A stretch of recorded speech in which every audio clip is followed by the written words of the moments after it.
ত্রয়োদশ জাতীয় সংসদ নির্বাচনের জন্য ১১৯ আসনে ১৩১ জন সম্ভাব্য প্রার্থীর তালিকা দিয়েছে জাতীয় পার্টির একাংশ ও জেপি নেতৃত্বাধীন জোট জাতীয় গণতান্ত্রিক ফ্রন্ট। মঙ্গলবার সংবাদ সম্মেলনের মাধ্যমে ঘোষণা করেন জাতীয় পার্টি একাংশের নির্বাহী চেয়ারম্যান মুজিবুল হক শূন্য। অনুষ্ঠানে দলটির নেতারা অভিযোগ করেন, বর্তমান সরকার দেশের মানুষের নিরাপত্তা দিতে ব্যর্থ হয়েছে। আইন শৃঙ্খলা পরিস্থিতি ঠিক না হলে প্রধান উপদেষ্টার ঘোষিত সর্বশ্রেষ্ঠ নির্বাচন আয়োজন সম্ভব নয় বলেও মনে করেন তারা। বিস্তারিত আহমদ অনিকের রিপোর্টে। মঙ্গলবার রাজধানীর বনানীতে একটি হোটেলে আসন্ন সংসদ নির্বাচনের ১১৯টি আসনে সম্ভাব্য প্রার্থীদের নাম ঘোষণা করে নতুন রাজনৈতিক জোট জাতীয় গণতান্ত্রিক ফ্রন্ট। কয়েকটা আসনে একাধিক প্রার্থী আছে, এটা আমরা পরে ফাইনাল করব। অনুষ্ঠানে ওসমান হাদিকে হত্যা এবং প্রথম আলো, ডেইলি স্টার, ছায়ানট ও উদীচী সহ সাম্প্রতিক সময়ে বেশ কিছু হামলা ও আগুন দেওয়ার ঘটনায় তীব্র নিন্দা জানান জোটের শীর্ষ নেতারা। এসব ঘটনায় অন্তর্বর্তী সরকারের ভূমিকার কঠোর সমালোচনা করেন তারা। দেশে কার্যত কোন সরকার আছে কিনা সেটা নিয়ে জনমনে প্রশ্ন জেগেছে।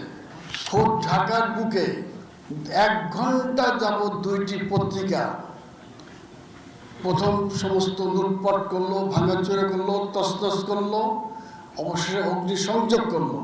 যদি শান্তিপূর্ণ অবস্থা নিশ্চিত না করেন আমরা কিভাবে নির্বাচন করব? যে সমস্ত অস্ত্র লুট করা হয়েছে সেই অস্ত্র তো এখনো উদ্ধার হয় নাই। তার উপর যদি প্রার্থীরা অস্ত্র, আমরা যদি সেই অস্ত্র নেই, তো এই অস্ত্র ওই অস্ত্র সাথে যুদ্ধ হয়ে যাবে, এটা কুরুক্ষেত্র হয়ে যাবে, তো কি ইলেকশন হবে কিনা। সরকার এখনও নির্বাচনের পরিবেশ নিশ্চিত করতে পারেনি এবং প্রার্থীদের নিরাপত্তা দিতেও ব্যর্থ হচ্ছে বলে অভিযোগ করেন এনডিএফ-এর নেতারা। কিছু কিছু লোককে, কিছু কিছু দলকে যেভাবে সাহায্য করছেন তাতে তো লেভেল প্লেইং ফিল্ড তো এখনো হলো না। নির্বাচন বয়কটের কথা আমরা চিন্তা করি না, কিন্তু নির্বাচন বয়কটের অবস্থা যদি আমাদের চাপিয়ে দেওয়া হয় তাহলে আমাদের কোনো উপায় নাই। একটি গ্রহণযোগ্য নির্বাচন না করেন, আমি বলবো আপনারা যারা এই নির্বাচন অনুষ্ঠিত করছেন তারা জুলাই আন্দোলনের সাথে বেইমানি করবেন, হাদির রক্তের বেইমানি করবেন, হাদির জীবনের সাথে বেইমানি।